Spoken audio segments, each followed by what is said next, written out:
दोस्तों नमस्कार, मिस्टर शून्य चैनल में आप सभी का स्वागत है। दोस्तों हम आज अपनी सीरीज का 28वां एपिसोड लेकर आपके सामने आए हुए हैं और हम आपके द्वारा भेजे हुए सवालों के जवाब मिस्टर शून्य से जानेंगे।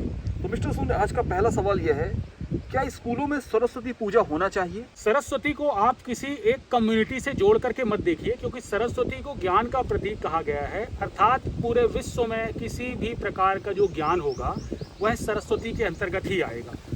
इसका संबंध ब्रह्मा से भी बताया गया था। आपने देखा होगा कि ब्रह्मा और सरस्वती का पेयरिंग बनाया गया है। इसका अर्थ ये है कि दुनिया में किसी भी प्रकार की जो रचना होती है वह बिना ज्ञान के नहीं हो सकती है, ना ही बिना सरस्वती के की जा सकती है। इसीलिए भारत के प्रत्येक स्कूलों में सरस्वती की पूजा अवश्य होनी चाहिए और बच्चों को इस प्रकार शिक्षित किया जाना चाहिए कि यह जो देवी हैं यह किसी इस प्रकार का ना देखें उसे कि किसी कम्युनिटी से जोड़ करके उसे देखें। इसे ऐसा देखें कि आप अपने ज्ञान को आप पूज रहे हो।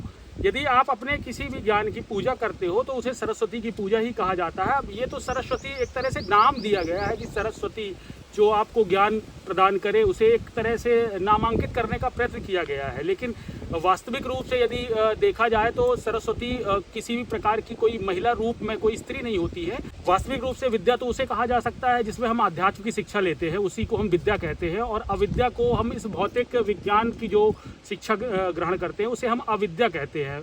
तो अविद्या की शिक्षा हो या विद्या की शिक्षा, दोनों को सरस्वती के अंतर्गत ही लिया जाता है।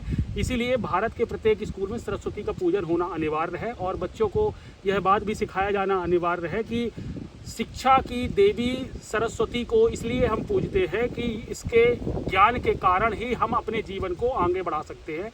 बिना ज्ञान के आगे बढ़ने वाला व्यक्ति केवल अपने स्वार्थ से दुनिया का नुकसान ही करता है। आपने इतिहास में देखा होगा, जो भी व्यक्ति बिना ज्ञान के, बिना सद्भावना के भावना से ओतप्रोत होते हुए यदि विकास करता है तो वह अपने स्वार्थ में अंधा होकर के दूसरों का विनाश ही करता है। इसीलिए बच्चों में सद्भावना की शिक्षा दिए जाने हेतु एकता की भावना के तहत सभी स्कूलों में सरस्वती वंदना है या सरस्वती पूजा है उसे करवाया जाना अनिवार्य है। मिस्टर शून्य, अगला सवाल हमारा यह है, विचारधाराएं क्या होती हैं? विचारधाराओं का संबंध मनुष्य की दृष्टिकोण से होता है। जैसे किसी भी समाज में रहने के लिए या किसी भी प्रकार के जीवन को जीने के लिए आपके दृष्टिकोण का होना अनिवार्य है। यदि आप दुनिया को देखने का नज़रिया आपके पास नहीं है तो आपके जीवन में आप निरंतर गलतियां करते रहेंगे। इसीलिए विचारधारा का जानना या विचारधारा का ज्ञान होना प्रत्येक व्यक्ति को आवश्यक है कि हम जाने अनजाने किस तरह की विचारधारा का समर्थन कर रहे हैं। यदि आप उसका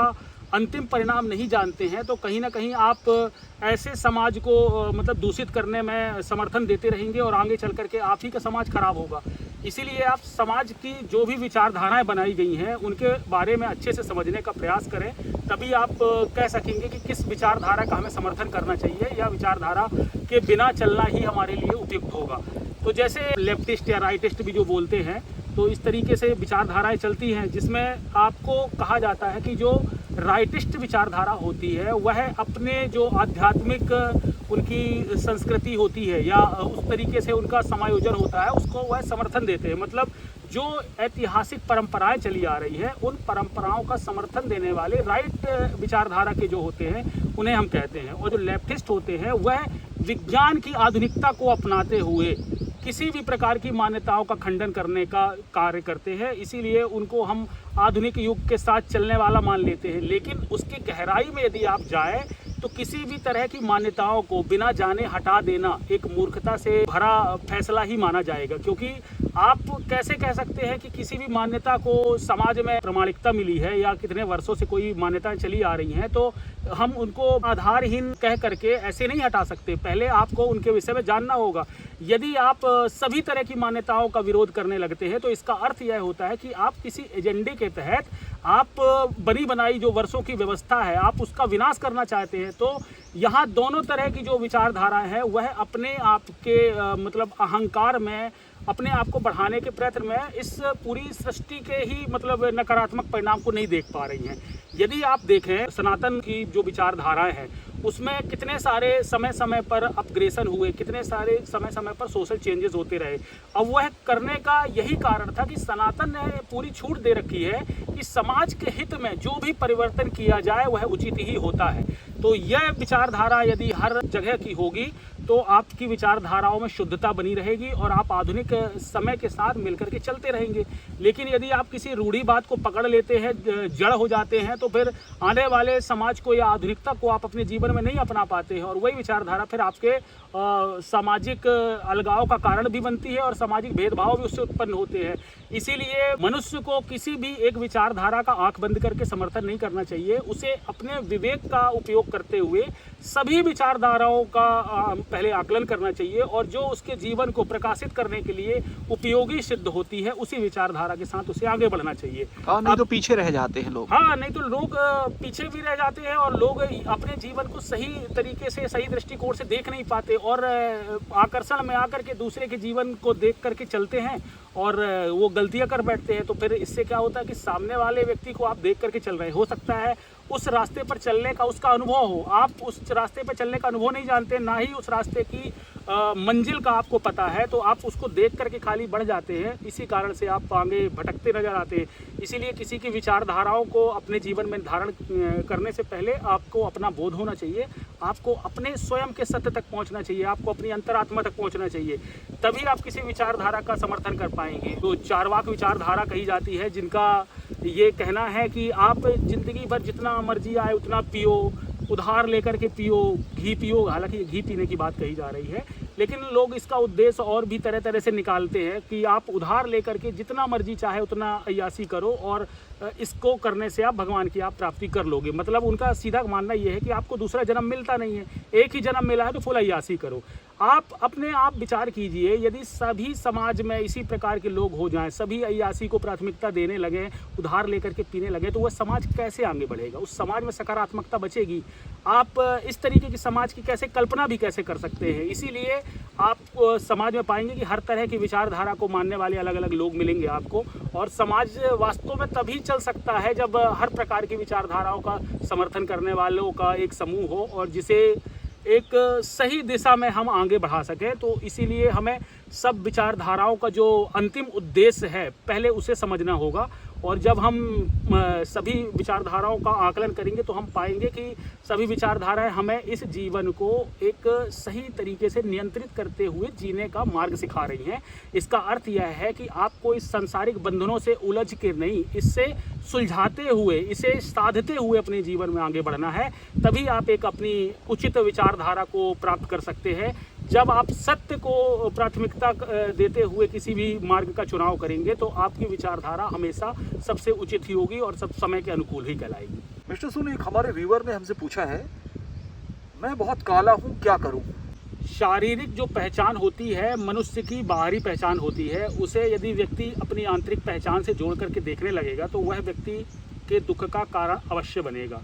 इसीलिए आपको अपने चेहरे के स्किन के किसी भी प्रकार के कलर से या अपने बाहरी रूप या आकर्षण से इतना ज़्यादा प्रभावित नहीं होना चाहिए, ना ही अपने जीवन में उस विषय को इतना महत्वपूर्ण समझना चाहिए कि आप अपने काले स्किन होने के कारण यदि अपने आप को कुरूपता से जोड़ करके देख रहे हैं तो यह सामाजिक एक व्यवस्था है जो वेस्टर्न कंट्रीज़ ने अपने गोरे कलर होने के कारण बहुत वर्षों से लोगों के ऊपर राज किया, लोगों पर अधिकार रखा। इसीलिए उन्होंने यह विचार सबके मन में डाल दिया है कि जो सफ़ेद कलर की स्किन होती है वह विशेष होती है। वास्तव में देखा जाए तो स्किन एक जो क्षेत्र के हिसाब से अपने आप को खुद ढाल लेती है। यदि आप जाएंगे कि जो गर्म प्रदेश होंगे वहाँ के लोग आपको स्किन में डार्क मिलेंगे। इसका मतलब क्या है? प्रकृति ने ऐसी व्यवस्था कर रखी है कि जैसा देश वैसा आपका भेष ऑटोमेटिक आप उसी के अनुकूल बन जाते हैं। तो यहाँ आपके स्किन का कलर गोरा या काला होना इस बात का मतलब सबूत नहीं है कि आप सुंदर नहीं हो या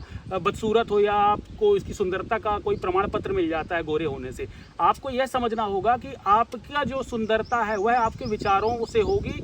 यदि आप अपने जीवन को आनंद से जी रहे हैं तो आप अपने आप को सुंदर ही समझिए। यदि आपके जीवन में दुखों का समावेश है तो आपके विचारों में कुरूपता है तो आपके देह की सुंदरता पर भी भारी पड़ेगी।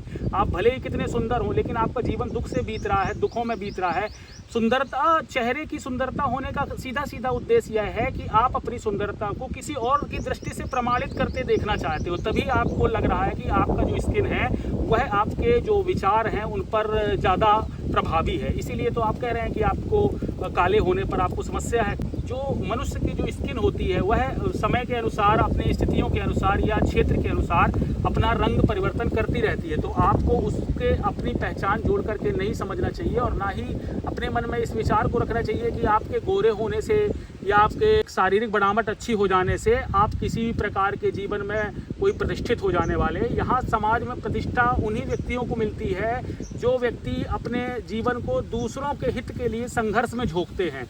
यदि आप अपने शरीर को किसी संघर्ष में सम्मिलित करते हैं तभी आप वास्तविक सुंदरता आपकी निखर के आएगी। आज क्या देखें, आप हमारे महाराणा प्रताप सुंदर नहीं थे क्या? हमारे भगत सिंह को आप सुंदर नहीं कहेंगे? तो सुंदरता आपके शौर्य में है, आपके साहस में है, आपके स्किन में नहीं है। स्किन तो आज है और कल वो मिट्टी में मिल जानी है। तो आप उसे कितना भी निखारने का या चमकाने का प्रयास करें तो वह ज़्यादा समय तक तो आपको वह एक तरह से अभिमान का या गर्व का, जिसे आप प्लेजर कहना चाहते हैं, वह प्लेजर तो आपको दे नहीं पाएंगी। और यदि आप लेना भी चाहेंगे तो बहुत समय तक आपको कॉस्मेटिक प्रोडक्ट्स के सहारे आपको जीना पड़ेगा। इसका मतलब यह है आपका सबसे बड़ा बंधन बनने वाले हैं और जो आपका बंधन है वही आपका दुख बन जाएगा। इसीलिए आपको अपने वास्तविक सुंदरता तक पहुंचना चाहिए। जो आपकी चेतना है उससे सुंदर कुछ नहीं है, वही सबसे सुंदर है। क्योंकि आप इस दुनिया के किसी भी विषय को या वस्तु को या व्यक्ति को या जीव जंतु को सुंदर इसलिए नहीं कह सकते कि मानना कि आपको वह चीज़ सुंदर लग रही है या विषय वस्तु सुंदर लग रही है, लेकिन आवश्यक नहीं कि वह किसी और को भी सुंदर लग रही हो। तो इससे यह साबित होता है कि हमें सुंदर लगने वाली विषय वस्तु सुंदर नहीं होती। यदि होती तो वह सबको सुंदर लग रही होती, एक बराबर सुंदर सबको दिखाई दे रही होती। यदि आपको लग रही है इसका मतलब आपका दृष्टिकोण उसे सुंदर बना रहा है, इसका मतलब आपके अंदर सुंदरता है जो आप दूसरे को सुंदर देख रहे हैं। इसी प्रकार आप अपने कालेपन में या आपके स्किन के किसी भी तरह के डार्क कॉम्प्लेक्शन या किसी भी तरीके का कॉम्प्लेक्शन को आपको एक्सेप्ट करना चाहिए। और अपनी आत्मा से जब आप दुनिया देखने लगेंगे तो आप अपने देह भाव से ऊपर उठेंगे। और जब आप देह भाव से ऊपर उठ करके दुनिया देखने लगते हैं तो आपको ना ही अपनी शारीरिक सुंदरता आकर्षित कर पाती और ना ही दूसरे के शरीर की सुंदरता आपको मन में विचलित करती। इसी प्रकार से आप अपनी आत्मा से जुड़ करके आगे बढ़ेंगे, तभी आप जीवन की वास्तविक सुंदरता तक पहुँच पाएंगे। मिस्टर सून, आज का चौथा सवाल यह है, निष्काम कर्म क्या है? मनुष्य अपने जीवन में कई प्रकार के कार्यों का चुनाव करता है, लेकिन सभी तरह के कार्यों में उसका कहीं ना कहीं स्वार्थ जरूर जुड़ा होता है। तो हम इस तरीके के कार्यों को सकाम कर्म कहते हैं। और इसके विपरीत यदि हम काम का चुनाव करते हैं, मतलब यदि जहां हमारे किसी भी प्रकार की हमारी कामना न जुड़ी हो जिस कार्य से, उसी काम को हम निष्काम कर्म योग कहते हैं। लेकिन यहाँ निष्काम कर्म का चुनाव करते वक्त आपको एक विशेष बात का ध्यान रखना होता है कि आप उस कर्म को चुनते वक्त बनकर के क्या बैठे हैं। यदि आप कुछ बनकर के निष्काम कर्म योग का चुनाव करेंगे तो फिर आपका उस काम में भी स्वार्थ का समावेश होगा।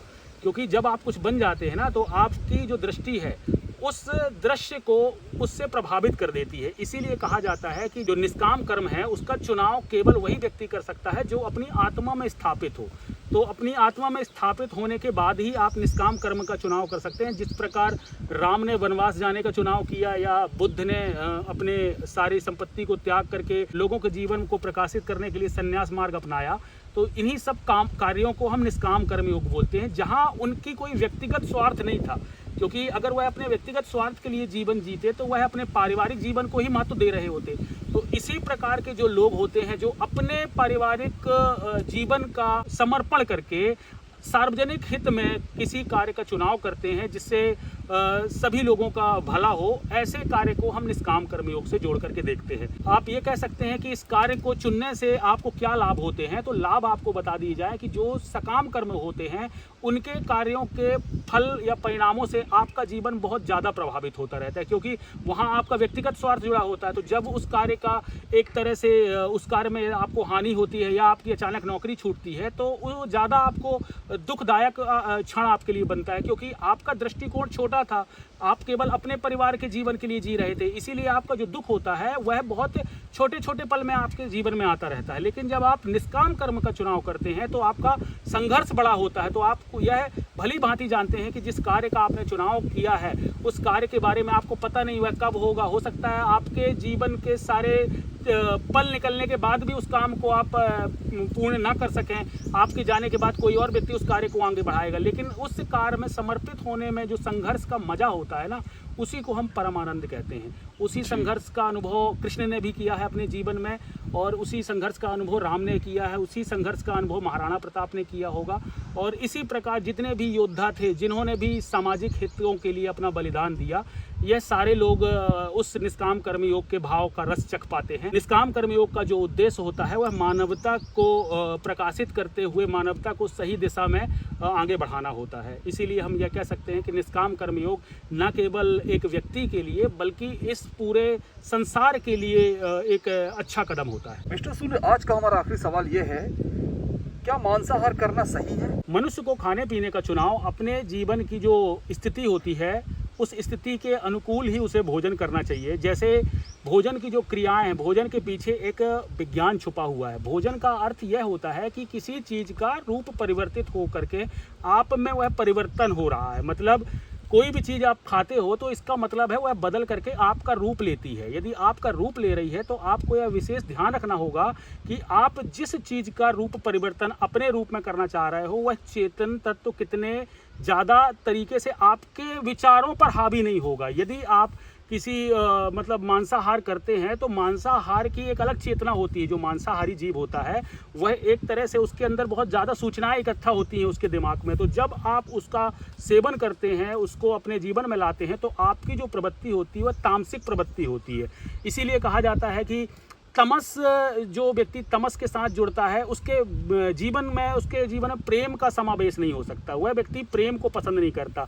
इसीलिए आपने देखा होगा शिव की भक्ति करने वाले मुर्दों का मांस का सेवन भी करते हैं। तो शिव की भक्ति करने वाले को मुर्दों का मांस का सेवन इसीलिए बताया गया था या लोग कर लेते हैं कि शिव के जो भक्त होते हैं वह जीवन में किसी भी कार्य को अच्छा या बुरा समझते ही नहीं है। जिन भी आप कार्यों से या सामाजिक प्राणी जिन कार्यों से घृणा करते होंगे, हो सकता है शिव भक्त उन कार्यों को करते वक्त बड़े आनंद का अनुभव कर रहे हो। तो यहाँ आप इसी प्रकार देख सकते हैं कि तमस के साथ जुड़ने वाले व्यक्तियों के लिए जो मांसाहार होता है वह उनके साथ चल सकता है एक तरह से कहा जाए, क्योंकि उनको खासकर प्रेम की आवश्यकता नहीं होती उनको जीवन में, ना ही उनके जीवन में इतनी संवेदनाएं होती। तो वह मांसाहार करते वक्त अपने जीवन के प्रेम के जो उनके भाव होते हैं, संवेदनाएं होती हैं, उनको ख़त्म करके भी वह उसके साथ जी सकते हैं। लेकिन जो व्यक्ति इस सांसारिक जीवन में प्रेम को प्राप्त करना चाहता है उसको अपने जीवन में शाकाहार को सम्मिलित करना चाहिए, क्योंकि शाकाहारी चीज़ करने का मतलब यह है कि आप किसी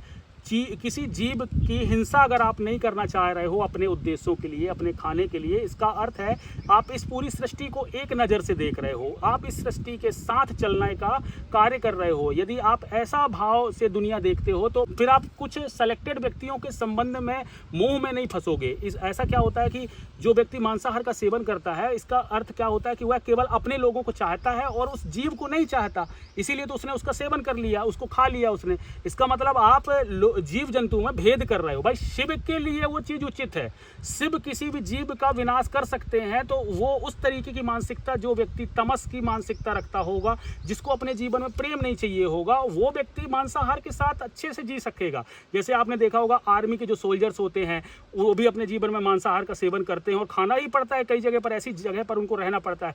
तो वो व्यक्ति उस तरीके के भाव को नहीं रखते अपने जीवन में, उनके ज़्यादा इमोशनल और भावनात्मक उनके विचार नहीं होते, वो अपने विवेक से चलते हैं, इंटेलिजेंस से चलते हैं। इस कारण से मांसाहार उनके जीवन में उतना नकारात्मक नहीं होता तमस वाले व्यक्तियों के जीवन में। लेकिन जो व्यक्ति इस प्रेम को महत्व देते हैं, अपने जीवन में प्रेम से रहना चाहते हैं और स्नेह करना चाहते हैं अपने परिवार के बीच में, ऐसे व्यक्ति यदि मांसाहार का सेवन करते हैं तो उनके जो विचार हैं वह दूषित हो जाते हैं। फिर उनके हृदय में प्रेम की उत्पत्ति नहीं होती, उनके हृदय में वो संवेदनाएं नहीं रह जाती जो एक जीव को मतलब एक बिना भेदभाव के आपको देखने पर आनी चाहिए।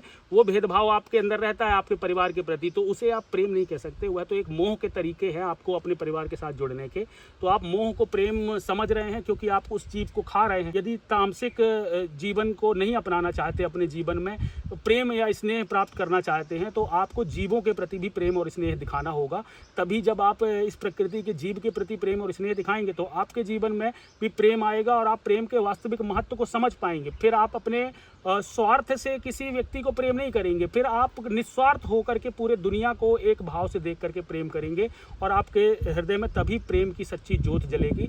और यदि आप यह सोच रहे हैं कि मांसाहार का सेवन भी करते रहें और अपने जीवन में प्रेम भी प्राप्त कर लें, तो यह आपकी भूल है, क्योंकि आप किसी भी प्रकार के जो मोह के संबंध होते हैं उनको प्रेम में परिवर्तित नहीं कर सकते, क्योंकि प्रेम ही सत्य है और सत्य तभी होगा जब आप पूरी दुनिया को एक नज़र से देख रहे हो। यदि आप तमस के जीवन को अपनाना चाहते हो तो आप मांसाहार के साथ जुड़ कर के भी एक तरह से संबंध बना करके आगे बढ़ जाओगे, क्योंकि वहाँ आपके अंदर कोई संवेदनाएं नहीं भी होंगी तो चलेगा, क्योंकि शिव के जो मार्ग में होते हैं वह अपने सांसारिक जीवन का विनाश कर चुके होते हैं।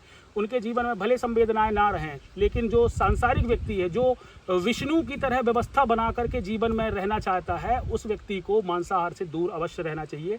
क्योंकि अगर वह पारिवारिक रिश्तों का प्रेम समझ रहा है, जीव जंतुओं का प्रेम समझ रहा है, तो वह एक अच्छा प्रशासक भी बन सकता है और एक अच्छा पालनकर्ता भी बन सकता है। तो पालनकर्ता की भूमिका जो भी व्यक्ति रख रहे हों, चाहे वो अपने बच्चों के लिए या समाज के लिए, उन्हें अवश्य जीव जंतुओं को मतलब मार कर खाने से बचना चाहिए। और जो तमस के साथ आगे बढ़ रहे हैं उनके लिए तो आप क्या कह सकते हैं, क्योंकि इस पूरी पृथ्वी को फिर तो भगवान ही चला रहे हैं। फिर अपन किसी भी भोजन की निंदा करने के तो अधिकारी नहीं है। यह तो व्यक्ति का उसका व्यक्तिगत चुनाव होता है। यदि अपने जीवन में प्रेम पाना चाहता है तो उसे मांस से दूर अवश्य होना होगा, और यदि अपने जीवन में वह तमस लाना चाहता है तो वह मांस के निकट रह करके भी अपने जीवन को सहजता से जी पाएगा। लेकिन ऐसे व्यक्तियों के जीवन में संघर्ष और पीड़ा बहुत होती है।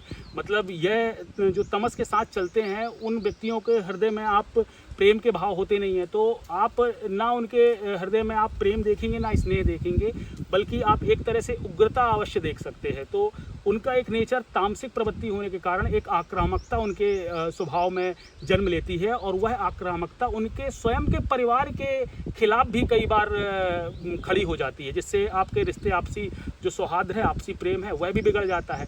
इसीलिए आप जब सादा खाना खाएंगे तो आपके विचारों में ऐसी आक्रामकता उत्पन्न नहीं होगी। भाई शेर यदि मांसाहार का सेवन करता है तो इसीलिए उसमें आक्रामकता होती है। आप देखिए मांसाहारी जितने जीव हैं वो सब आक्रामक आपको मिलेंगे, लेकिन जो उस तरीके के हैं जो शाकाहारी जीव हैं, वो चंचल अवश्य हो सकते हैं, लेकिन उनके अंदर किसी के प्रति आक्रामकता नहीं होगी। वह किसी का विनाश करने के लिए नहीं बढ़ते, वह आपको प्रेम करने के लिए, स्नेह करने के लिए बढ़ते हैं। तो आप गाय और शेर के एग्जाम्पल से आप खुद समझ सकते हैं कि आपको अपने जीवन में क्या गाय की तरह जीवन चाहिए, प्रेम वाला, स्नेह वाला, तो आप मांसाहार से दूर रहें, आप शाकाहारी भोजन को अपनाएं। और अपने जीवन में आपको झगड़े और हिंसा चाहिए है तो आप बिल्कुल मांसाहार की तरफ जाएं, फिर आप विनाश करते रहें और करवाते रहें। दोस्तों, हम आशा करते हैं आप सभी प्रश्नों के उत्तर से संतुष्ट होंगे। आपके जो भी सवाल है कमेंट के माध्यम से हमसे पूछते रहें, और आज की इस एपिसोड को हम यही समाप्त करते हैं। धन्यवाद।